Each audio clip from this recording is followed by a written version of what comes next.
Hi, hello, welcome to Man with a Mentor. I am your host, the man, Matt Barnard, and today I have with me James Bobby Morgan. Welcome. Thank you very much. You're welcome. Now, first of all, you are a visual effects artist and editor with degrees in motion picture Fiction? Motion Did picture. Yeah. You played Pictionary a lot. Yeah. That's what I was Close thinking. enough. Yeah. Motion Pictionary production. Yeah, you took Game Boards 101. No, motion picture production and computer science from Wright State University. Mm-hmm. Did I get through that? I think you did. All right. It's a mouthful, I know. Yikes. All right. How was Wright State? Wright State was, I ended up there during the more turbulent years because we ended with the teacher's strike in my junior year, and then the senior year was the first year of COVID. So I graduated right when COVID started really getting into the swing of things. Oh, right. But by then, you're done and drunk and you don't care. It was more like just trying to bite your teeth and go, okay, how do I finish a motion pictures production degree where your capstone project is supposed to be making a full-fledged production, but you also can't be around anybody else. Right. So how did you do that? They ended up turning it into more of a pre-production capstone where we just did really intensive storyboarding and script writing and planning as if we were going to go into full production, and just calling that a day with the idea that if we still want to do that project after COVID passes, we could eventually complete it. So right. Oh yeah. So it didn't ruin your life.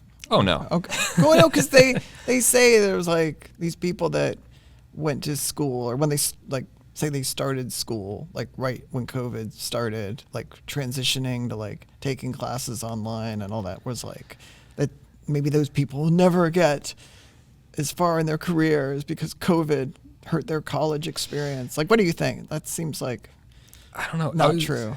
Right? It depends on who you are. Yeah.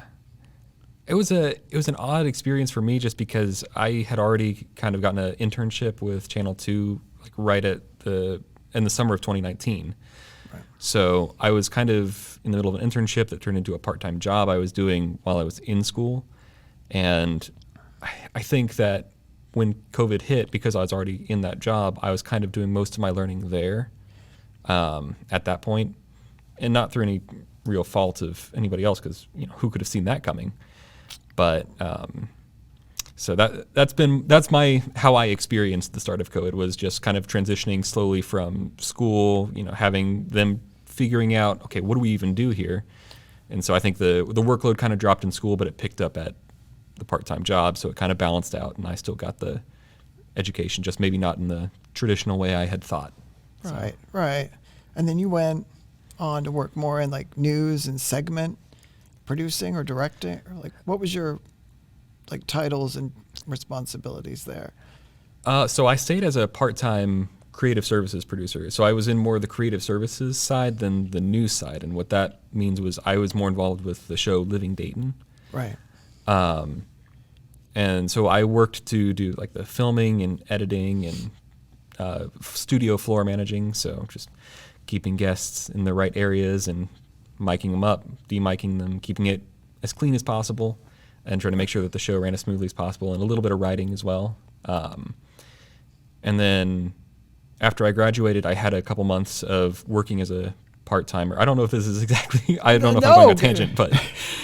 the WDTN, eat your heart out. Yeah. But yeah, so I worked there, and I kept that part-time job for a few more months after I graduated, and I was also working at DATV and Walmart. So I was kind of juggling those three jobs. And my gosh. In that fall of COVID, 2020, right. A position opened up for a full-time creative services producer who didn't work with Living Dayton, but did all the stuff for the Dayton CW and social media for the news. And so I ended up in that position for about a year. And then the person who had been doing the producing and editing for Living Dayton full-time departed, and so I moved into that role. And sorry, so departed. They were what? How did they die, Bobby? Let's hear it. Oh, it was tragic. So yeah, that was my career at WDTN, was just kind of gradually, Right. moving around and just skilling up in different areas, and then eventually ending up in that editing position for Living Dayton. And then I was there for about a year before I moved on to my current job. Let's make skilling up like the next buzzword of 2024. Yes. Skilling up. Skilling up. Yeah. All right. Well, let's go back. Let's go back to when Bobby was just a little Bobby. Yep. That was horrible. A little pumpkin. Yeah. How did you think what's going to be for me? I always wonder, when little kids, they always think astronaut, fireman. How did you develop your passion for what you're doing now as a little nugget? A little nugget. So I think that it's something that I thought about for a while. More recently was what's the real reason why I'm doing this? And it's because I've always loved storytelling. As a little kid, I grew up learning to play violin, so I played in orchestras. I was big into theater, so just really getting involved in all those different elements. And then my dad showed me Star Wars when I was 8 years old, and I think I feel like that's such a common story for people that want to get into this kind of work. I think I saw that when I was 8 years old, in the theater. Yeah, because I'm older than you, by a little bit, maybe twice as much. I'm 26, so right, two times. So, yes, I'm hoping that our audience that's listening is really dumb and can't multiply 26 times 2 and figure out how old I am. So 27. Right, that's right. Yeah, I'm 43. Right. But right, yeah, you have to divide by pi or something. Something like that. Yeah, something like that. But no, so you watch Star Wars and I think that made you think, wait a minute, there's magic here. Yeah, I think that there was it was kind of far off, because I think when you first see movies, you're first introduced to it, it's such a foreign, far away thing. Hollywood's another planet, Right. The people that do this are so talented, and it's incredible that they just come up with these ideas and stuff out of midair, and then they can visualize it so perfectly on screen. And it's hard to even visualize how that actually happens. So I liked that, but it was kind of that's not really a realistic ideal. So the other thing that Star Wars made me like was robots. So I got into the idea of kind of biomedical engineering. Oh, okay. I didn't know that was what it was called as a, whatever that, right. second, third 10. grader. Yeah. Right. But, the idea of making robot arms like Luke Skywalker had to help people who had, lost limbs or, something else.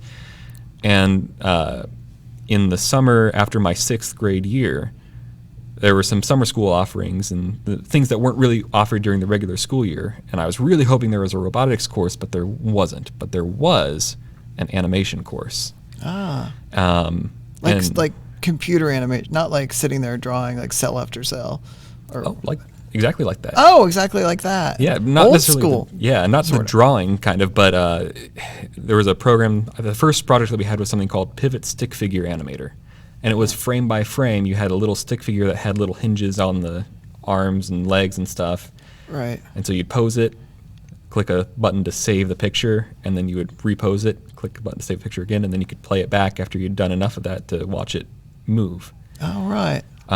So very basic MS Paint kind of flipbook animation. Right. And that sounds tedious. Now, is it fun? Or is it was. It was tedious and fun, and this was where I got a little bit into trouble because I was hooked on it, and my parents could not get me off of the computer to stop doing that. But I also didn't have the patience to actually animate the walking, so a lot of the animations I made, the stick figure would just kind of stay stationary, but it would move across the screen. Oh, okay. So very rudimentary stuff. But then they also did stuff like claymation and cut paper animation, like how South Park is made. Oh, right. Yeah, or at least the first 3 seasons. Or at least the first 3. Yeah, I don't know when they stop. I don't know when they transitioned to digital, but that style of the different layers of paper moving around. Right. So. Yeah. That's when it was awesome, I thought. Oh, yeah. Those first 7 or 8 seasons are top notch. But I haven't watched it. It's still on? Is it on? I think it's still going. Yeah, I mean, I can't believe. Well, this is going to date me as well, but The Simpsons started when I was in college, and it's still on. Like, it's crazy, but remarkable that they can keep finding things for Bart and Lisa to do or whatever. It rolls with the times. It's genius in that way. Yeah. Your parents how did they get you out of that animation zone, did they push you into other things, or how did you because you started off in college going into computer science, and you kind of transitioned out of it in a way. I kept going in it. You kept going in it, but you focused more on other things like motion picture production. Yeah. But were your parents say what now? Actually, they were really supportive of me continuing to pursue that. As it was kind of more of a hobby at the time. It was still, even though I had learned to, make things move on their own, it was still very far off that you would actually, make a living out of doing that sort of a thing. When I eventually did hit college, it was kind of a, maybe let's go with more of a safer career bet. And how can I make that, still follow something that I love, but have a safer career bet? So I also have a deep and abiding passion for video games. So computer science seemed like if I get a computer science degree, I have the backup of a regular computer coding job, but I could really be going for doing game programming and developing. Gotcha. But I was never a video game person. No, so we're going to skip over that part of your life. Unimportant. Right. I know you would love to talk about it, but next. I'm just wondering, in terms of working in visual effects, if you get a project and they say, what do they say? We want this done, and then you do things and send it to them, and then they say, no, that's terrible, or that's awesome. We want to see more smoke or more this or that, or how do you know when you're done? Or are you all constantly that looks good, I'm done, but I wish I could do more? Are you ever really satisfied with your result? Yeah, that's the catch-all. I should preface this with I've done a basic level of visual effects, and I'm aspiring to be a full-on visual effects artist, but I'm still in the learning stages of being able to do it well. I'm more mainly an editor at the moment. All right. But that is the basic process. They say, I want to have an explosion that happens here at this time, and then make it happen. And in a bigger studio, that would be a bunch of people with different specialties within visual effects, each doing their things. If there's what we would call a tracking marker somewhere in the footage to help the computer track where something's going to be when you digitally add it in, the first job is to then paint that out. And, if it's on some rocks, paint over it so that it's just rock, and then track that to that. And then you go and you layer in all these different other things. You got the simulations guys working on the actual explosion, and then everything ends up to the compositing guys, which is where I think I really want to end up if I can make that full jump into visual effects. And then they blend everything together and make it all look like it's a seamless image that was all taken in camera. And then it goes out to the client or the director or whoever after it's gone through the levels of supervisors and quality control, and they go, yeah, actually we were thinking instead of an explosion we'd like an electric shock. Toss away all that work you did. That's but I haven't experienced anything like that. But I have heard tales through the grapevine from other people that happens every so often. So, but that's a long way of saying yes. That's the essential process. They tell you the specifics of the process, and then, on a more professional side, there would be a lot more logging and budget sheets and estimations. And okay, well, this will take this much time to do. We need these many people to do this. Oh, you don't have the budget for that? Well, we can try to shift it around so we can do this, or that sort of thing. So right. Do you feel, because you're in Ohio, as we all are, and do you feel like you're kind of honing all these skills and you're ready to take on the bigger world out there? Or do you think, maybe just being more like Midwest and working on not huge, big budget projects is more for you? Like, how do you feel your career like progressing? Well, I feel like I can't ever really give up on my dream, which is to just, have my name in the credits somewhere on a future Star Wars movie or something. Just because Right. that's the far-fetched goal that may never happen, but it's at the same time, like you said, we're in the Midwest. That's Right. not usually what's happening here. That's usually happening out in California or up in New York or, Atlanta, Atlanta. Tyler Perry, call this guy. I think that I'm still just continuing to skill up here in the Midwest and just learning as much as I can, which is, it's a lot of trying to self-learn things and self-teach things. But like there was a project I got to work on recently that some guys in Germany just put a call out on Reddit saying, hey, are there any VFX artists that would be willing to do this thing pro bono? Because we're just kind of making this Mad Max fan film. Right. And they had done a really impressive job. They actually went out and built the car from the movie and went on location and got a bunch of people to just, who are very passionate about it to do a pretty high production value. Because that's not what you'd think of when you think of a fan film. You'd think, someone with a cheap camcorder running around, not someone actually filming with, a high-end cinema camera. Right. Did they kidnap Charlize Theron? No. Unfortunately, they weren't able to track her down. But Oh. they put out a call, and I just reached out and said, hey, is there any chance that any of the effects artists would be willing to take on an apprentice or something? And they turned around and said, well, how would you like to just work on some shots yourself? And I went, I'm going to make it really clear that I have not done this before, but sure. And Right. so Why not? why not? And Yeah, that's how you learn. yeah. That's how you learn. I'd be lost. Into the fire. Right. So. That's right. That's right. I think you're going to go through the fire and come out the other side and like look pretty good. That's the hope. Some minimum scarring. I mean, you Minimum. got to have a little scarring like in Oh, your yeah. career. You got to trip up and land on your face. I've had those moments. Yeah. No, I have one like every 20 minutes. Yeah. Anyway, it was awesome talking to you. I want to keep hearing more about the things you're working on.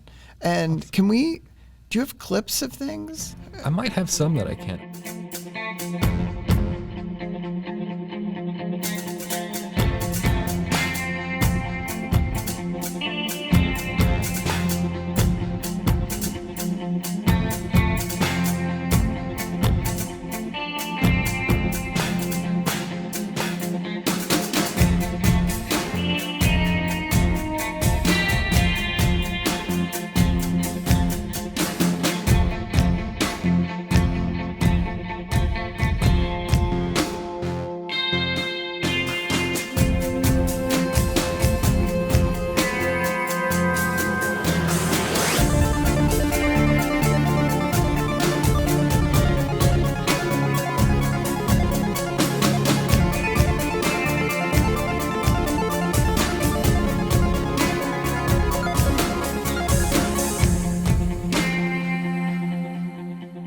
This is James Bobby Morgan, and he's an awesome visual effects artist, among other things. And I want to thank him for being my guest today on Man with a Mentor.